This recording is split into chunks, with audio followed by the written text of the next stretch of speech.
नमस्कार स्टूडेंट, एक बार सभी का हार्दिक स्वागत अभिनंदन सितारा कोचिंग क्लासेज के इस यूट्यूब चैनल पर। और हम पढ़ रहे हैं राजस्थान की जलवायु में हमारा उसी का ही एक पार्ट है मानसून की जलवायु के अंतर्गत आज हम पढ़ेंगे मानसून। और जब आप मानसून पढ़ो तो ध्यान रखना, इसके अंतर्गत हम सारी बातों को क्लियर करेंगे। मानसून क्या था उसको हमने पहले पढ़ लिया था, अरबी भाषा के मौसम से बना हुआ है जिसका अर्थ होता है मौसम, या उसी को हमने कहा था मानसून। अब ये मानसून क्या होगा, इसका वर्गीकरण क्या होगा, इसको हम कैसे कैसे पढ़ेंगे। बिल्कुल सिंपल सी बात है, प्रत्येक बात को अच्छी तरीके से समझने की कोशिश करना स्टार्ट से। मानसून को जब आप पढ़ोगे तो यहाँ दो भागों में पढ़ोगे। एक होता है मूल रूप से ग्रीष्मकालीन मानसून, कि मानसून है तो उस मानसून को हम दो भागों में पढ़ेंगे। एक होगा ग्रीष्मकालीन मानसून। ध्यान रखें, इसी ग्रीष्मकालीन मानसून को ही कहा जाता है दक्षिण पश्चिम मानसून। इसी मानसून को ही कहा जाता है दक्षिण पश्चिम मानसून। एक होता है हमारा शीतकालीन मानसून, यानी दूसरा हमारा मानसून का प्रकार शीतकालीन मानसून, या इसको कहा जाता है उत्तरी पूर्वी मानसून। ये हमारा उत्तरी पूर्वी मानसून, या इसी मानसून को ही कहा जाता है मानसून का प्रत्यावर्तन, या फिर आप कह सकते हो निवर्तन काल। मानसून का प्रत्यावर्तन या निवर्तन काल, या इसे ही कहा जाता है लौटता हुआ मानसून। सभी बातों को ध्यान रखना, सभी बातें इंपॉर्टेंट रहती हैं हमेशा ही, कि जब भी आप कहीं भी मानसून पढ़ोगे तो मानसून को हमेशा दो अलग अलग भागों में पढ़ा जाता है। एक नंबर पर हमारे सामने है ग्रीष्मकालीन मानसून, जो विशेष रहता है।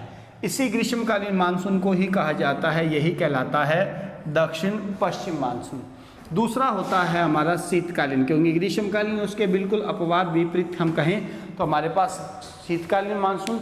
इसी मानसून को हम कहेंगे उत्तरी पूर्वी मानसून। यहाँ फिर कह रहा हूँ, इन दोनों शब्दों पर ध्यान रखना। ग्रीष्मकालीन को आप कहोगे दक्षिण पश्चिम, शीतकालीन को आप कहोगे उत्तरी पूर्वी। क्यों कहोगे, कैसे कहोगे, सब बातों पर हम चर्चा करेंगे। शीतकालीन, उत्तरी पूर्वी मानसून, मानसून का प्रत्यावर्तन या निवर्तन काल, या लौटता हुआ मानसून होगा।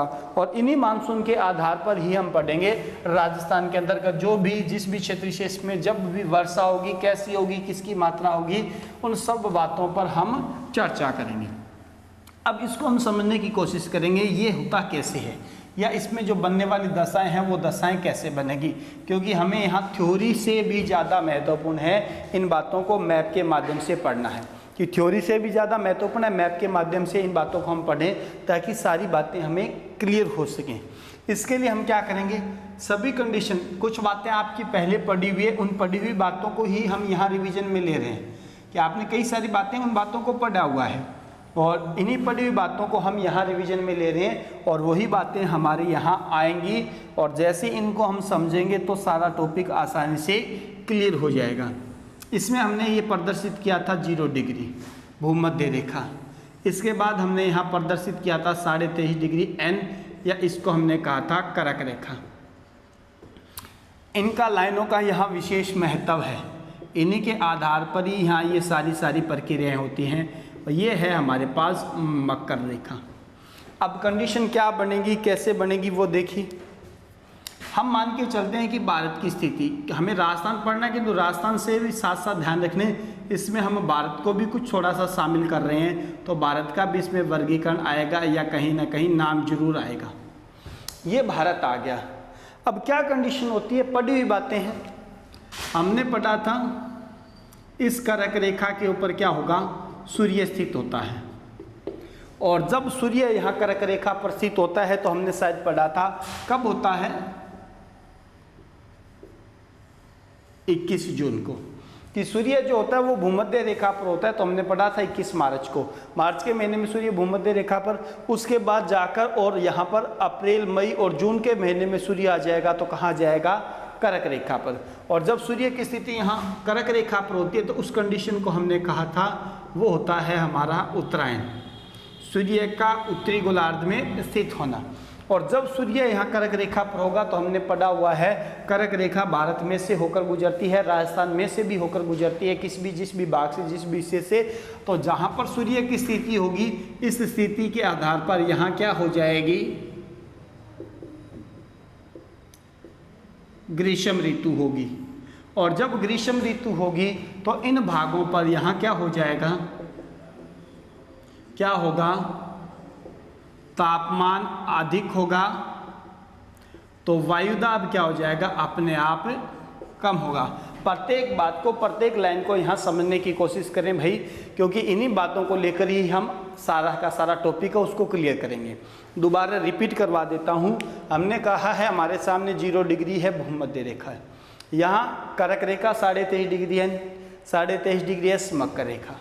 सूर्य है वो यहाँ कर्क रेखा पर स्थित होता है कब, जून के महीने में। एग्जैक्ट टाइम हमने टाइपेड पढ़ा था 21 जून को। सूर्य जब भूमध्य रेखा से उत्तरी गोलार्ध में स्थानांतरित होता है, या हम यूँ कह दें कि जब सूर्य यहाँ उत्तरी गोलार्ध में कर्क रेखा पर स्थित होता है, इस कंडीशन को हम कहते हैं उत्तरायण। इसका आप अपोजिट कह सकते हो, सूर्य जब दक्षिणी गोलार्ध के अंतर्गत मकर रेखा पर स्थित हो जाएगा, कब, 22 दिसंबर को, वो कंडीशन आपकी होगी दक्षिणायन। अब ये सूर्य की स्थिति पर ही निर्भर है सारी बातें। सूर्य जहाँ स्थित होगा तो ग्रीष्म ऋतु होगी, दिन बड़े होंगे। ग्रीष्म ऋतु होगी तो स्वाभाविक सी बात है इन भागों पर तापमान अधिक होगा, और तापमान अधिक होगा तो वायु का दबाव विपरीत क्या हो जाएगा, कम हो जाएगा। सेकंड क्या कंडीशन बनती है, यहाँ इन भागों पर तो ये ऐसी कंडीशन है, तो यहाँ इस दौरान दक्षिणी गोलार्ध में क्या होगी, दक्षिणी गोलार्ध में शीत ऋतु होगी। शीत ऋतु होगी तो स्वभाव सही है क्या होगा, यहाँ तापमान तो कम होगा और वायु का दबाव क्या हो जाएगा, अधिक हो जाएगा। कोई अलग से बात नहीं है। इस कंडीशन की बिल्कुल विपरीत कंडीशन यहाँ आप देखोगे। जैसे यहाँ इस भाग पर कंडीशन है, उसका जस्ट अपोजिट विपरीत डायरेक्शन आप कंडीशन यहाँ इस भाग पर देखोगे। अब नियम क्या होता है, या एक नियम होता है, वो सरल सा नियम क्या कहता है, जब भी कहीं भी किसी भी क्षेत्र पर वायु का दबाव अधिक होता है, जब भी कहीं भी किसी भी स्थान पर, किसी भी क्षेत्र विशेष पर वायु का दबाव अधिक होता है, अधिक दबाव से हवाएं चलती हैं और हमेशा किस ओर चलेंगी, कम दबाव की ओर। कि जहाँ भी जिस भी क्षेत्र विशेष पर और वायु का दबाव अधिक होता है तो वहाँ से हवाएं चलेंगी, और किस ओर चलेंगी, जिस क्षेत्र पर वायु का दबाव कम होता है।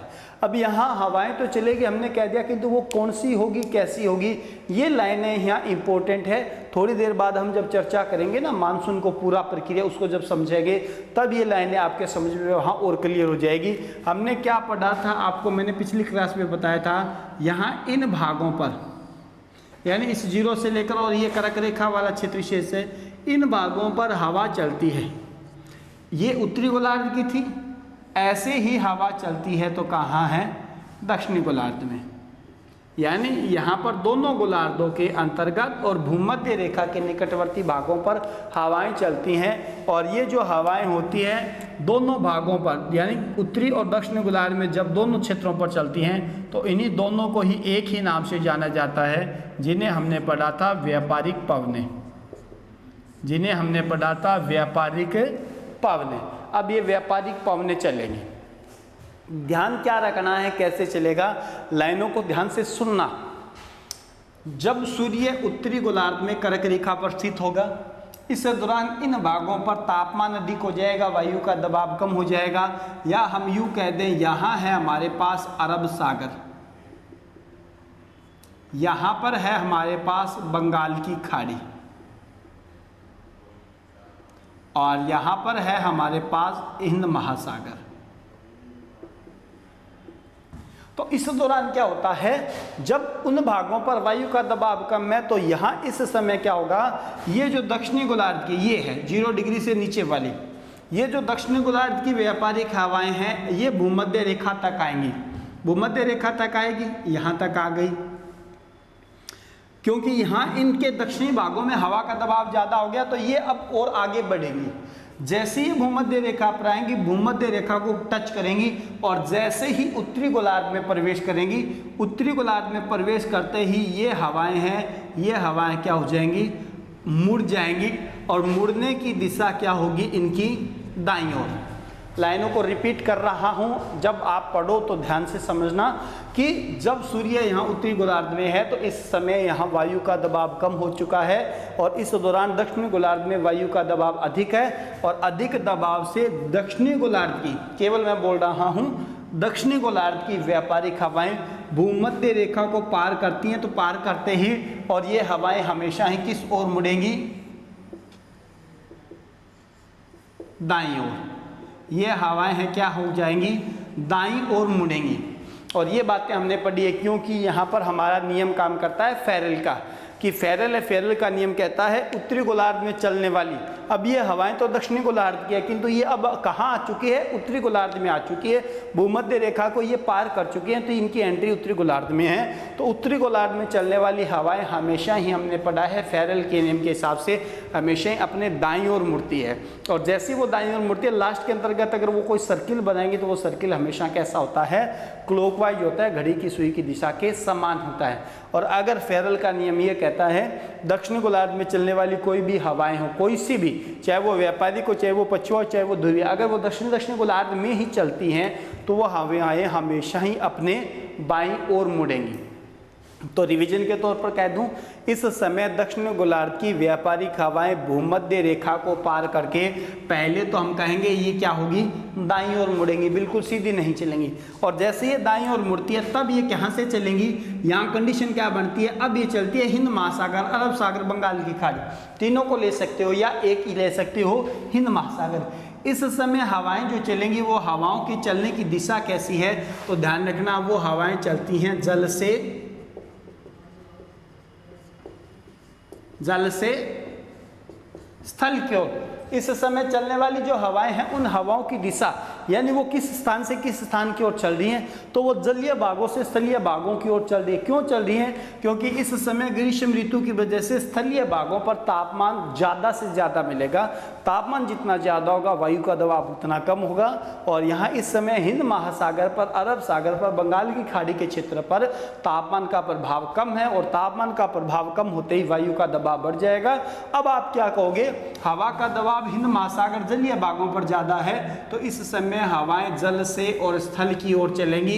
बातें सारी बताई हुई है, जब भी हवाएं जल से स्थल की ओर चलती हैं तो हवाएं कैसी होती है, हमेशा ही आर्द्रता युक्त होती है, नमी युक्त होगी, आर्द्रता युक्त होगी, नमी युक्त होगी।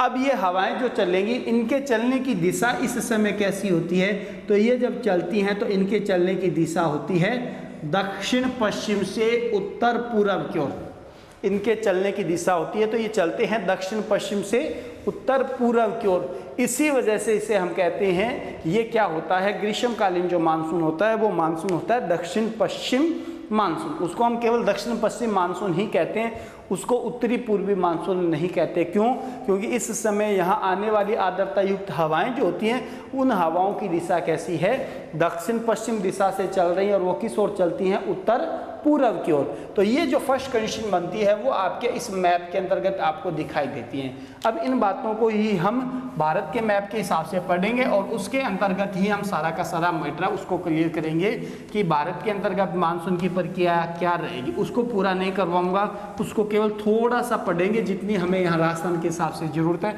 बाकी सारी बातें हम किसके हिसाब से पढ़ेंगे, राजस्थान के हिसाब से। तो यहाँ ये प्रक्रिया आप देखोगे, ग्रीष्मकालीन जो मानसून होता है उस मानसून में हमेशा ही योगदान होता है, तो ध्यान रखना वो होता है दक्षिणी गोलार्ध से चलने वाली व्यापारिक हवाओं का। और वो व्यापारिक हवाएं जैसे ही भूमध्य रेखा को पार करके और उत्तरी गोलार्ध में प्रवेश करती है तो हमने कह दिया उनकी दिशा में जो परिवर्तन होता है उसी परिवर्तन का ही परिणाम है भारत में ग्रीष्मकालीन मानसून आता है, भारत में ग्रीष्मकालीन मानसून आता है। अब हमने यहाँ क्या पढ़ना है वो यहाँ राजस्थान के हिसाब से हम साथ साथ पढ़ेंगे सारी बातें। ये हमारे पास मैप के अंतर्गत राजस्थान, ये हिस्सा पूरा का पूरा हमारा राजस्थान हो गया। और हमारी हेडिंग क्या है इस समय, ग्रीष्मकालीन या फिर हम यूं कह दें दक्षिण पश्चिम मानसून, ग्रीष्मकालीन कह दें या दक्षिण पश्चिम मानसून कह दें। और हमारे पास ऑप्शन है तो क्या है, एक हमारे पास है अरब सागर, एक है हमारे पास बंगाल की खाड़ी। क्योंकि जब ग्रीष्मकालीन मानसून को पढ़ा जाता है तो उसमें हम ये पढ़ते हैं कि दो अलग अलग शाखाएं हैं, एक अरब सागर, एक बंगाल की खाड़ी, और इनके नीचे का संपूर्ण भाग हमारा हिंद महासागर। अब सारी बातें वो तापमान वायदा वाली हमने पढ़ ली, हमें अब यहाँ पढ़ना है सीधा सीधा मानसून को, वो क्या होगा कैसे होगा। तो इसमें देखिए फर्स्ट, इसमें हम क्या पढ़ेंगे पहले फर्स्ट अरब सागर। अरब सागर क्या होगा, इस अरब सागर से हवाएं आएंगी और उन हवाओं की दिशा हमने यहाँ चर्चा की है। यहाँ पर इनकी दिशा कैसी है, जलीय भागों से स्थलीय भागों की ओर। ज़्यादा चर्चा नहीं करूँगा, ध्यान रखना, बस केवल समझने के लिए ध्यान रखें। भारत के इस पश्चिमी भाग पर, या हम यूँ कह दें भारत के इस पश्चिमी घाट पर, इस तटवर्ती भाग पर, और एक पर्वतमाला है, इस पर्वतमाला को कहा जाता है पश्चिमी सह्याद्री पर्वत। कि भारत के इस पश्चिमी घाट पर, पश्चिमी तट पर, और एक पर्वत है, उस पर्वत को कहा जाता है पश्चिमी सह्याद्री पर्वतमाला। बातें क्या है, जब भारत के अंतर्गत ग्रीष्मकालीन मानसून आता है तो वो आता है अरब सागर की शाखा से। भारत में सबसे पहले मानसून प्रवेश होता है तो ध्यान रखना वो होता है कब, जून के प्रथम सप्ताह में। और कहाँ, केरल में। कि भारत के अंतर्गत ग्रीष्मकालीन मानसून की बात की जाए तो ग्रीष्मकालीन मानसून है वो भारत में सबसे पहले प्रवेश करता है तो जून के प्रथम सप्ताह में प्रवेश करता है। और कहाँ, तो ध्यान रखना केरल में। अगर आप कभी पढ़ो भारत के संबंध में कि अगर केरल राज्य से भी पहले भारत में अगर मानसून आता है तो ध्यान रखना वो आता है बंगाल की खाड़ी की और हिंद महासागर क्षेत्र से ही, और अंडमान निकोबार द्वीप समूह में। ये बातें आपके भारत के हिसाब से होगी। भारत में सबसे पहले मानसून का प्रवेश माना जाता है तो वो जून के प्रथम सप्ताह में केरल राज्य में। केरल से भी पहले की अगर बात हो तो वो है अंडमान निकोबार द्वीप समूह में, और वहाँ पर क्या होता है, वो आ जाता है कब, मई के अंतिम सप्ताह में। यानी जून से भी पहले मई के अंतिम सप्ताह के अंतर्गत वहाँ मानसून का प्रवेश माना जाता है। अब यहाँ पर स्थित ये जो सह्याद्री पर्वतमाला, इस पर्वतमाला से हवाएं टकराएंगी, इन भागों पर वर्षा करती है, और उसके बाद यही अरब सागर से चलने वाली हवाएं हैं वो भारत के और मध्यवर्ती भागों में आगे बढ़ेंगी। अब बात आती है यहाँ भारत के अंतर्गत, यहाँ हमें पता है इस भाग पर भारत में स्थित है, राजस्थान के अंतर्गत स्थित है, तो एक पर्वतमाला जिसे आप पढ़ते हो अरावली के नाम से। कि यहाँ पर हमारा ये इम्पोर्टेंट हो जाता है। राजस्थान के हिसाब से अगर हम पढ़ रहे हैं तो राजस्थान में हमने पढ़ा है यहाँ राजस्थान के और इस मध्यवर्ती भाग पर, और यहाँ एक पर्वतमाला है और वो पर्वत है हमारा अरावली। लाइनें क्या है, अरब सागर से आने वाली जो हवाएं हैं, अरब सागर से आने वाली जो हवाएं हैं उन हवाओं का राजस्थान में सबसे पहले प्रवेश माना जाता है। तो सबसे पहले प्रवेश करती हैं राजस्थान में, कौन से जिले में, बांसवाड़ा में। कि अरब सागर साइड से आने वाली हवाएं हैं वो हवाएं या इन हवाओं के द्वारा पहुंचने वाला जो मानसून है वो मानसून राजस्थान में सबसे पहले प्रवेश करेगा।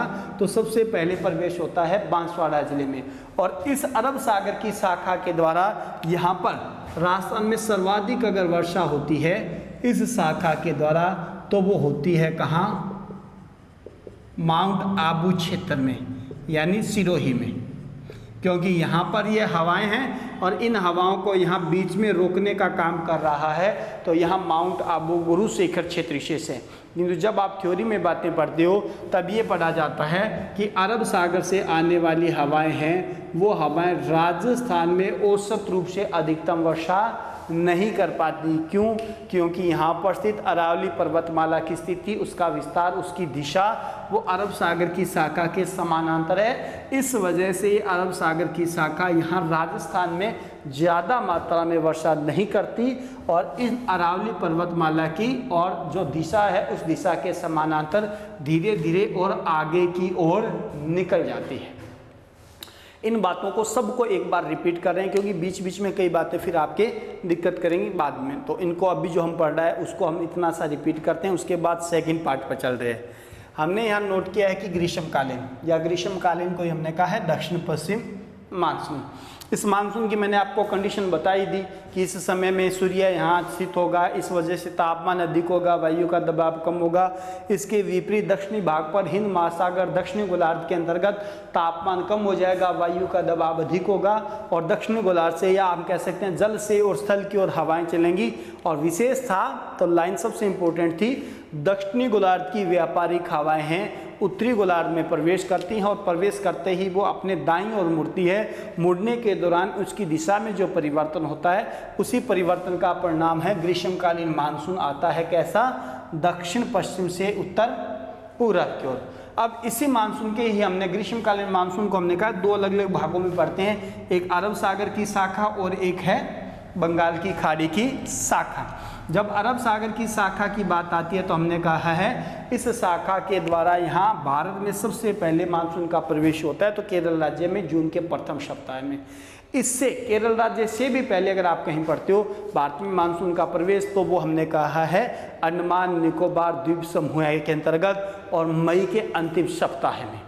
अब यही अरब सागर की शाखा है, वो जैसे जैसे यहाँ तटवर्ती भागों की ओर चलती है तो भारत के इस पश्चिमी घाट पर, और एक पर्वत है पश्चिमी सह्याद्री, उससे टकराकर यहाँ वर्षा करती है। फिर मध्यवर्ती भागों के अंतर्गत आगे से आगे और बढ़ती है। यही जब शाखा राजस्थान में आती है तो हमने यहाँ लाइन बोली है अरब सागर की शाखा का राजस्थान में सबसे पहले प्रवेश माना जाता है, तो बांसवाड़ा में। राजस्थान में इस अरब सागर की शाखा का सबसे पहले प्रवेश माना जाता है, तो वो बांसवाड़ा में माना जाता है। और इस शाखा के द्वारा राजस्थान में औसत रूप से अधिकतम वर्षा होती है, तो वो माउंट आबू सिरोही क्षेत्र में होती है, क्योंकि ये भाग इस साइड से आने वाली हवाओं को रोकने का काम करता है।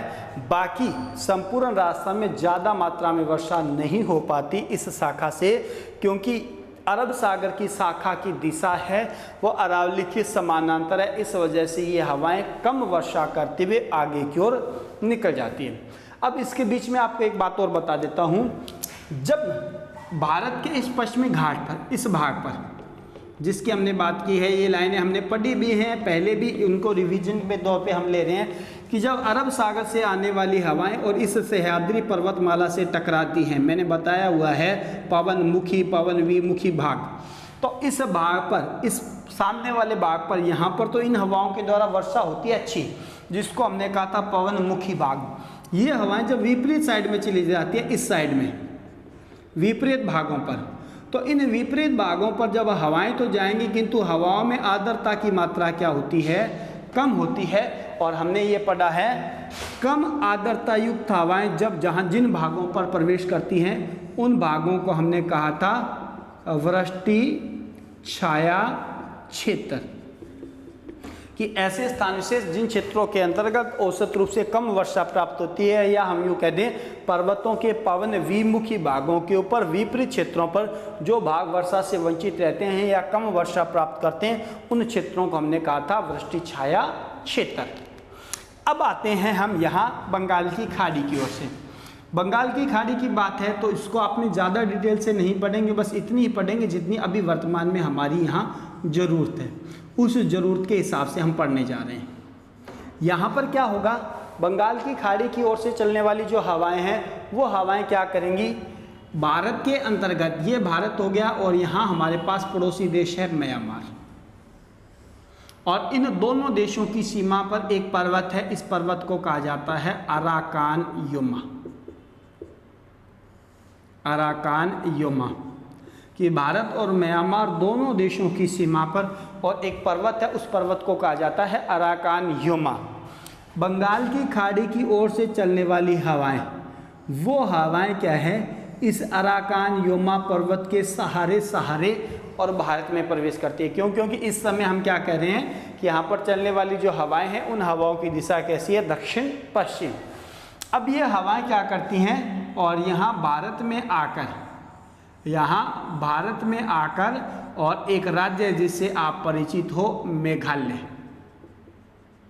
ये बंगाल की खाड़ी की ओर से चलने वाली जो हवाएं हैं या ये शाखा है वो मेघालय राज्य में आकर और स्थित गारो, खासी और जो जयंतिया की पहाड़ियां हैं उन पहाड़ी भागों में आकर, और मेघालय में ही हम कहते हैं मोसिनराम स्थान, जो कहाँ रहता है,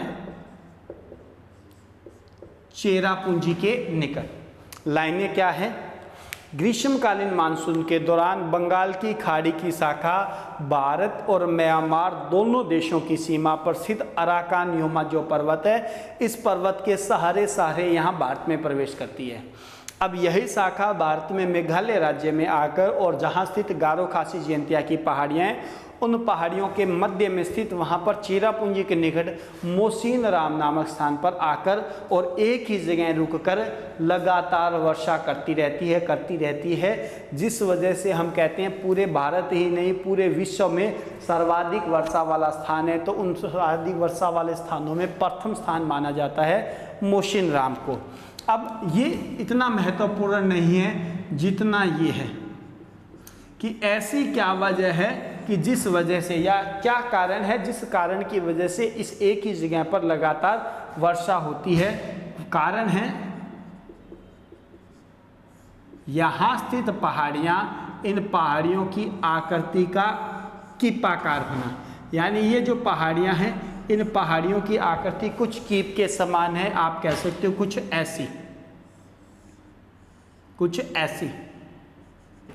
अब इसमें होता क्या है, इसके अंतर्गत हवाएं, यहाँ इन भागों पर हवाएं प्रवेश कर जाएंगी, चारों ओर से पहाड़ियाँ हैं, हवाएं प्रवेश कर जाएंगी। हवाओं में क्या है, आर्द्रता ज़्यादा है, आर्द्रता युक्त हवाएं होती है तो भारी होती हैं। अब वो इन पहाड़ियों में बीच बीच में दाएं बाएं जिस भी हिस्से से होगी वहाँ वो टकराएंगी, ज़्यादा ऊंचाई तक उठ नहीं पाएंगी क्योंकि हवाओं में आर्द्रता ज़्यादा है, बंगाल की खाड़ी निकट है और आर्द्रता युक्त हवाएं वहीं चारों ओर से घिरी हुई पहाड़ियाँ इन पहाड़ियों से दाएं बाएं भागों से बार बार वहाँ टकराती रहेंगी और टकराने के दौरान एक ही जगह बार बार क्या करेंगी, वर्षा करती हैं। तो सीधा सा कारण है यहाँ स्थित पहाड़ियाँ, इन पहाड़ियों की आकृति का कीपाकार होना। जैसे ही हवाओं में आर्द्रता की मात्रा थोड़ी कम हो जाती है, हवाएं इन स्थानों से निकलकर और फिर ऊपर की ओर आगे अरुणाचल प्रदेश राज्य की ओर प्रवाहित होती हैं, इन भागों पर धीरे धीरे वर्षा करती है। दूसरा, इसी बंगाल की खाड़ी की शाखा, इसी बंगाल की खाड़ी की शाखा है वो क्या होगी, यहाँ से और मुड़कर इस भाग से मुड़कर और हिमालय के समानांतर, इस भाग से मुड़कर और हिमालय के समानांतर और धीरे धीरे क्या होगी, पश्चिमी भारत की ओर प्रवाहित होती है, चलती है।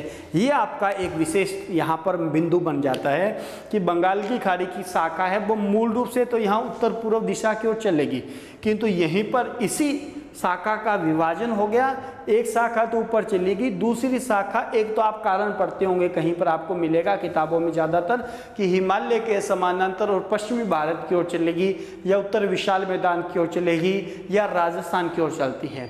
दूसरी भी इससे भी महत्वपूर्ण बात है वो ध्यान रखना, जब इस भाग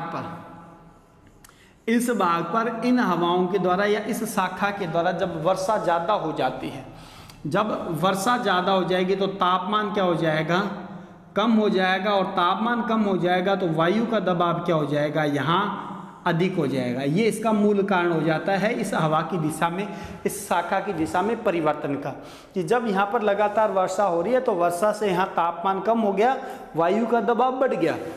इसके विपरीत क्या है, इस समय पर यहाँ जो ये राजस्थान जिस थार मरुस्थल की हम बात करें, इस मरुस्थल की बात करें तो इस मरुस्थलीय भाग पर इस समय तापमान क्या होता है, अधिक होता है, और वायु का दबाव क्या होता है, कम होता है। ये कंडीशन बन जाती है। यहाँ पर तापमान कम था, वायु का दबाव ज़्यादा था, कारण क्या था, वर्षा की मात्रा ज़्यादा थी। यहाँ इस पश्चिमी भाग के अंतर्गत या इस मरुस्थलीय भाग पर क्या हो गया, इस समय पर तापमान तो ज़्यादा हो गया, वायु का दबाव कम हो गया, और यहाँ अधिक दबाव से जो बंगाल की खाड़ी की शाखा है वो अधिक दबाव से और इस क्षेत्र से और पश्चिमी भारत की ओर धीरे धीरे आगे से आगे बढ़ने चलेगी। और हमने पढ़ी ही है जैसे जैसे ये भाग है समुद्र के तटवर्ती भागों से धीरे धीरे दूर बढ़ते जाएंगे। दूरी के साथ साथ हवाओं की जो मात्रा है उसमें आर्द्रता है, उस आर्द्रता में धीरे धीरे क्या होती जाएगी, कमी होती जाएगी। कि बंगाल की खाड़ी की शाखा है वो इस तटवर्ती भाग से जैसे जैसे मध्य भारत है, उत्तर विशाल मैदान है या राजस्थान की ओर जैसे जैसे आगे बढ़ेगी तो दूरी के साथ साथ इन हवाओं में जो आर्द्रता है, इस आर्द्रता की मात्रा में धीरे धीरे धीरे धीरे क्या होगी, कमी होगी। किंतु जैसे ही ये हवाएं हैं या ये शाखाएं हैं उत्तर विशाल मैदान में आती है, मैदानी भाग में आती है, पंजाब हरियाणा राज्यों में आएगी, तब अरब सागर और बंगाल की खाड़ी की दोनों शाखाएं एक दूसरे से मिल जाएंगी।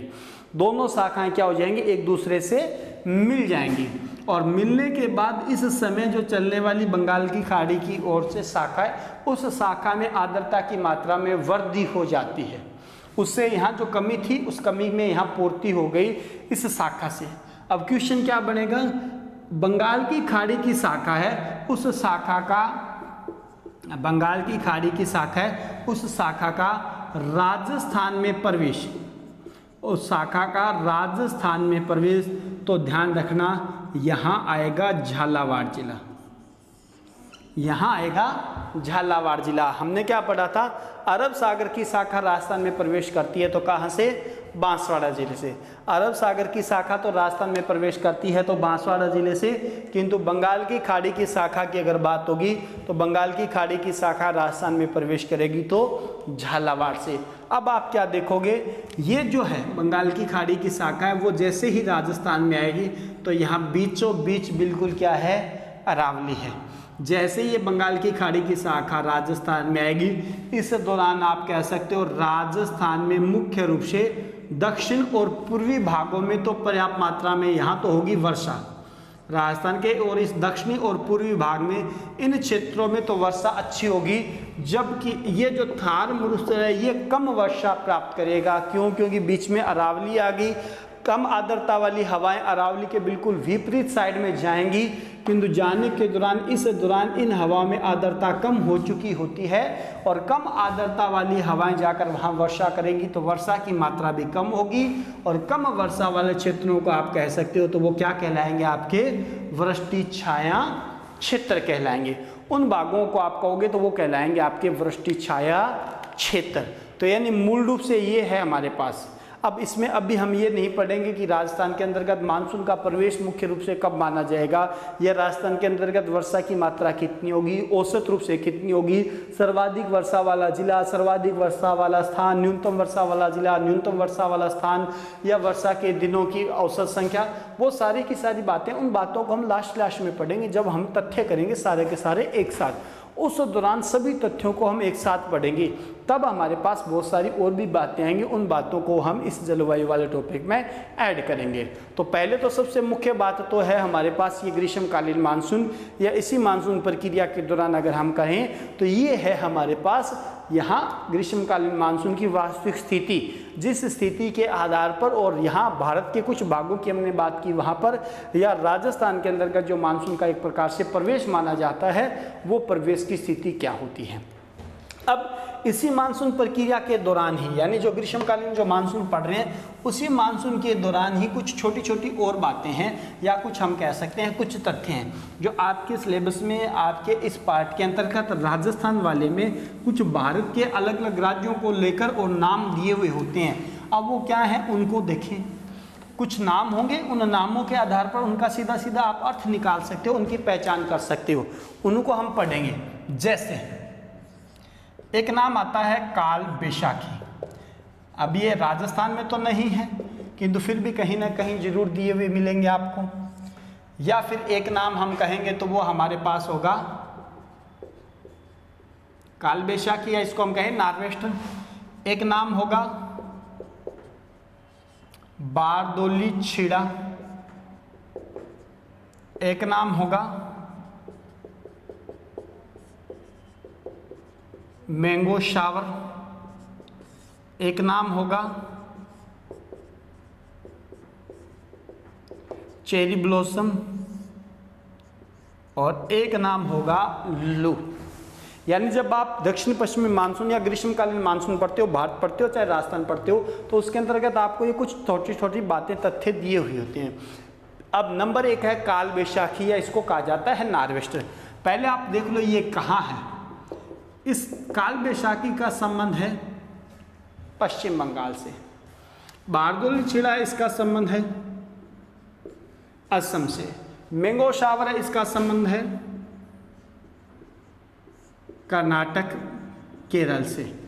चेरी ब्लॉसम है, इसका संबंध है कर्नाटक से। और लू का संबंध हमें पता ही है कहाँ है, राजस्थान से। अब इनको डिटेल से पढ़ेंगे। काल बैशाखी यानी यहां पर क्या है, काल का मतलब क्या है, टाइम पीरियड, और बैशाखी का मतलब है महीना। यानी काल का मतलब तो समय हो गया, टाइम पीरियड हो गया, और बैशाखी का मतलब महीना हो गया। महीना कौन सा, हिंदू कैलेंडर के आधार पर, चैत्र, विशाख, ज्येष्ठ, आषाढ़, ऐसे। तो ये बैशाखी यानी ये है बैशाख, बैशाख का महीना। और जो बैशाख का महीना होता है वो ध्यान रखना, वो होता है कुछ भाग, कुछ हिस्सा अप्रैल का और कुछ भाग होता है मई का। यानी हम कह सकते हैं 15 एक दिन लगभग आप कह सकते हो अप्रैल के लास्ट के, और 15 एक दिन स्टार्ट के किसके, मई के। अब पूरा अगर नतीजा आप निकालो तो नतीजा क्या था, जो अभी आपने पढ़ा था उसको मैं यहाँ थ्योरी में बोल रहा हूँ। हमने पढ़ा था भारत के अंतर्गत मानसून आता है तो कब आता है, जून के प्रथम सप्ताह में। कहाँ, केरल में। केरल से भी पहले अगर मानसून की बात कही थी तो हमने कहा था अंडमान निकोबार द्वीप समूह में कब आता है, मई के अंतिम सप्ताह में। ये जो घटना है, जिस घटना की हम बात कर रहे हैं, काल बैशाखी या नार्वेस्टर, ये कहाँ है, अप्रैल और मई के महीनों में। यानी इसका मतलब क्या हो गया, ग्रीष्मकालीन मानसून,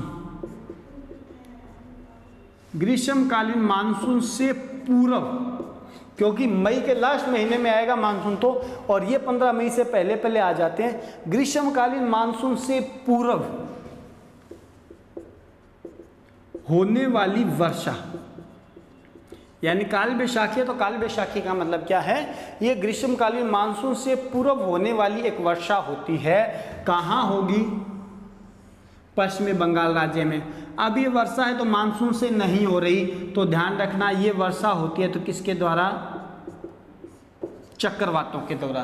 क्योंकि अगर ये वर्षा है तो ये वर्षा मानसून से तो है नहीं, मानसून से पहले ही हो रही है। तो पहले हो रही है तो मानसून के अलावा कोई और विकल्प होगा तो वो वर्षा होगी, और चक्रवात होंगे। और चक्रवात भी कैसे होंगे तो ध्यान रखना, उष्ण कटिबंधीय। ये जो चक्रवातीय वर्षा होगी वो कैसी होगी, उष्ण कटिबंधीय। बिल्कुल सिंपल सा है याद रखने का, क्योंकि हम पढ़ रहे हैं ग्रीष्मकालीन मानसून को, और गर्मियां हैं तो यानी उस समय अगर चक्रवात आएंगे तो चक्रवात कैसे होंगे, उष्ण कटिबंधीय होंगे। सर्दियां होंगी तो सर्दियों के दौरान अगर चक्रवातों के द्वारा वर्षा होगी तो वो आपके होंगे शीतोष्ण कटिबंधीय चक्रवात। अब ये उष्ण कटिबंधीय चक्रवात होंगे, बंगाल की खाड़ी की ओर से आएंगे। इनके द्वारा आपको ध्यान रखना है, पश्चिमी बंगाल राज्य में चलने वाली अगर तेज हवाएं हैं तो उन हवाओं को तो कहा जाता है नार्वेस्टर, और उन्हीं भागों पर और आने वाली वर्षा होती है उस वर्षा को कहा जाता है काल बैशाखी। अब यहाँ इस वर्षा का फायदा भी और नुकसान भी है। पहला नुकसान क्या है, इस पश्चिमी बंगाल के अंतर्गत और इस काल बैशाखी जैसी घटना, उस घटना से अपार जनधन की हानि हो जाती है, अचानक भारी मात्रा में वर्षा होती है। किंतु बाद में क्या होता है, इसी पश्चिमी बंगाल में जब चावल, चाय या जूट या हम कह दें पटसन, जूट या पटसन एक ही बात है, कि बाद में जब हम जैसे मौसम होता है उस मौसम के हिसाब से खरीफ ऋतु की जो फसलें बोएंगे, चावल हो गया, चाय हो गई, जूट या पटसन हो गई, उन फसलों के लिए इस समय होने वाली वर्षा हमेशा बाद में क्या मानी जाएगी, लाभदायक होगी। पहले तो एक बार के लिए नुकसान हो रहा है, बाद के अंतर्गत ये क्या करेंगी, फायदा पहुंचाएंगी। दूसरी बात है बारदोली छीड़ा, ज़्यादा कुछ नहीं, सीधा सा हमें ध्यान रखना है, असम राज्य में क्या है, काल बैसाखी जैसी ही घटना, काल बैसाखी जैसी ही घटना जिस प्रकार की है उसी घटना को असम राज्य में कहा जाता है बारदोली छीड़ा। नाम आ जाता है मैंगो शावर, यानी जैसा लिखा हुआ है आम, इसको हम कहते हैं आम्र वर्षा भी। यानी गर्मियां जब स्टार्ट होगी, आम की फसल जब पकने का टाइम पीरियड होगा, इस दौरान कर्नाटक के केरल राज्यों में इन्हीं उष्णकटिबंधीय चक्रवातों से जब वर्षा होगी, उस वर्षा को हम कहेंगे मैंगो शावर। चेरी ब्लॉसम, या इस चेरी ब्लॉसम को कहा जाता है फूलों की बौछार। यानी चेरी ब्लॉसम का मतलब यहाँ फूलों की बौछार है। राज्य ध्यान रखना है हमें, इम्पोर्टेंट ये है, राज्य है कर्नाटक। अब फूलों की बौछार है तो फूल कहाँ होंगे, तो ध्यान रखना किसके होंगे, जिसको आप कह सकते हो कहवा या कॉफ़ी।